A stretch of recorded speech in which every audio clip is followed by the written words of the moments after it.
Hi!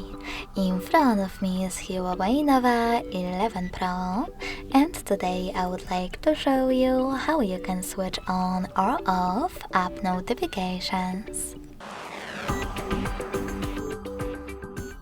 Begin by going into Devices Settings and tapping on Notifications and Status Bar.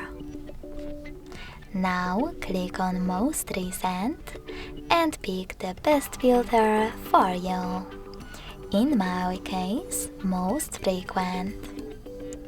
Following that, just click on one of your apps from which you want to block notifications and actually block them by selecting this switcher next to Allow Notifications. If the switcher is gray, that means that all notifications are off, but you can always switch them back on by tapping on the same switcher again.